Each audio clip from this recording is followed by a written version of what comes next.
Ito yung pakbet na lulutuin natin na hindi kayo mabibitin sa sabaw, hindi kayo mag-aagawan. For today's video, ito yung pakbet na masabaw. Mga nasa 1 kilo pala yan yung kalabasa na gagamitin natin. Hindi ko na pala binalatan dahil bata pa naman yung kalabasa. Hiniwa ko lang ng ganyang kalalaki. Kahit yung nasa gitna ng kalabasa, sinali ko na rin. Malambot naman yung buto niya. Mabitamins din kasi yung nasa gitna ng kalabasa. Tapos sa sitaw, ganyang kahaba lang yung pagkahiwa ko. Napakasimple lang lutuin to at kung nagtitipid ka, pwedeng-pwede sa'yo to yung ganitong ulam. Nako, kung malayo pa ang sahod ng mister mo, try mo na yung ganitong ulam, makakatipid ka talaga. Hinugasan ko muna yung ating mga gulay mga 3 beses para malinis na malinis talaga. Kung nagmamadali ka pumasok sa trabaho o kaya naglalaba ka, pwede mo ipagsabay to habang nagluluto ka o kaya bago ka pumasok, magluto ka muna nito para may babaunin ka. Napakabilis lang naman to lutuin. Kaysa bibili ka sa karinderya, magkano ngayon yung isang serving ng gulay sa karinderya? 40 pesos tapos kaunti lang, mabibitin ka lang. Isangag muna natin yung ating dilis tapos halu-haluin lang natin para hindi din siya agad masunog. Yung ganyang pagkaluto, yung golden brown na siya, pwedeng-pwede na yan para hindi din siya mapait. Hinango ko na din agad, baka masunog pa dahil pag nasunog yan, sigurado magiging mapait yan. Magisa muna tayo ng mga lamas. Palalabasin lang natin yung masarap na aroma. Linagay ko na din pala yung kamatis, ganyang kadami para mas masarap talaga. Tapos mayroon tayo dito bagoong. Ganyang kadami pala yung nilagay ko. Kung gusto nyo naman mas malasa pa, dagdagan nyo na lang kapag kayo na ang magluto ha. Maglagay na din tayo agad ng paminta, magic seasoning. Gigisahin muna natin yung ating bagoong sa ating mga lamas. Kapag lumabas na yung bango niya, yung nagrereklamo na yung kapitbahay nyo na mabango yung bagoong.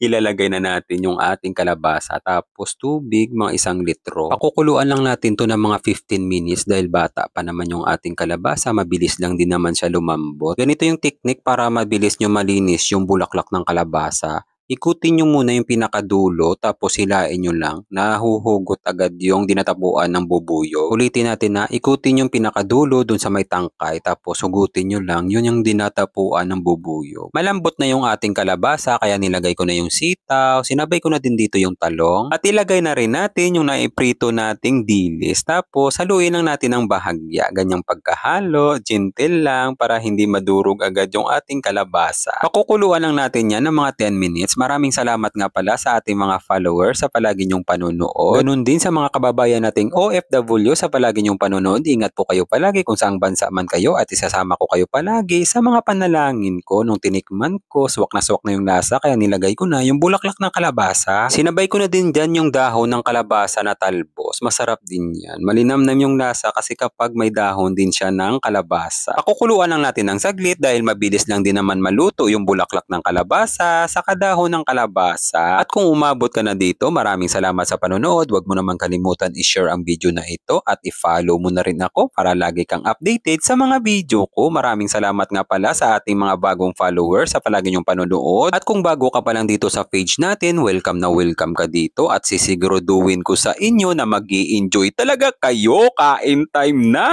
God, maraming salamat po sa biyaya na binibigay niyo sa araw-araw. I-bless niyo po yung food na maging silbing lakas sa katawan namin. Amen. Guys, kain tayo guys. Kain Pinas. Gulay Bisaya. Ayan. Nagsipirit para ako ng sabaw kasi masarap ang sabaw nito. Go! Ang paborito kong bulaklak ng kalabasa. Sabaw muna tayo. Ay, grabe. Nag-aagaw yung manamis-namis na medyo may alat ng kaunti. Pero masarap siya. Sarap ng gulay.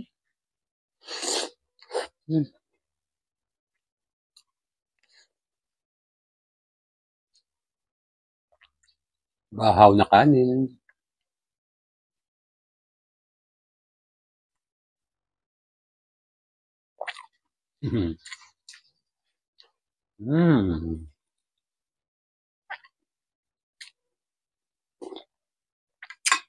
Meron din tayo saging balangon. Unti-unti ko lang kinukuha doon sa mismong puno. Masarap kasi kapag hinog sa puno. Sarap niya. Saka bagay sa dito sa gulay natin. Manamis-namis. Grabe.